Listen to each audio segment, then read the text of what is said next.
다음에 이제 신청권자가 누구인지 64페이지 보시면은 신청권자가 누구인지에 대해서 나와 있습니다.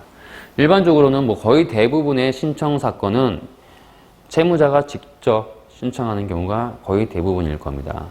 채무자가. 네, 채무자가 개인인 경우에는 본인이 하면 당연히 이제 본인이 결정해서 하면 되는 거고요. 채무자가 법인인 경우에는 반드시 이사회의 결의를 거쳐가지고 신청을 해야 된다라는 겁니다. 물론 이제 이사회가 없는 경우에는 이사가 단독으로 결정해서 하게 되면 신청을 할 수가 있고요. 이러한 경우 이사회가 구성되어 있다면 이사회 결의서, 이사회 유사록을 첨부를 하게 되고 이사회가 구성되지 아니한 경우에는 이사 결의서를 첨부해서 제출하시면 되겠습니다. 그 다음에 채무자가 주식회사 또는 유한회사인 경우에는 주식회사 또는 유한회사의 자본금 10분의 1의 1 이상에 해당하는 채권을 가진 채권자, 그리고 자본의 10분의 1 이상에 해당하는 주식 또는 출자 지분을 가진 주주 지분권자가 신청할 수 있게 됩니다. 이러한 경우에는 34조 1항 2호 사유에 해당하는 데만 할 수 있다고 말씀드렸었죠. 네. 그래서 채무자 아닌 경우에도 신청하는 경우들이 있더라. 자, 판례가 있는데요. 공익채권자인 경우 신청할 수 있느냐. 즉, 임금, 퇴직금 등 채권자가 회생 절차를 개시 신청한 사안에서 판례가 있었는데요.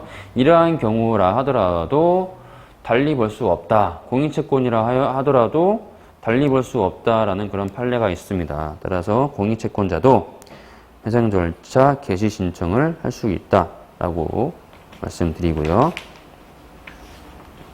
자, 이제 65페이지 회생 절차 개시 신청서의 작성 방법, 그 다음에 사례에 대해서 말씀드릴 텐데요. 교재에는 몇 개 사례를 실어 놓았습니다. 채무자가 개인인 경우, 채무자가 법인인 경우, 이런 사례들을 실어 놨고요. 65페이지 이제 보시면은 뭐 신청 취지는 회생 절차의 개시를 구하는 것이고요. 자, 이제 개시 신청을 작성하는 요령을 간단하게 말씀드리면요.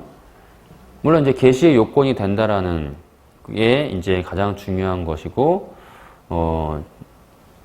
개시 신청서에 적어야 기재해야 될 사항, 첨부되어야 할 첨부 서류 등을 이제 말씀드렸는데 그걸 토대로 해서 작성하시면 될 텐데요.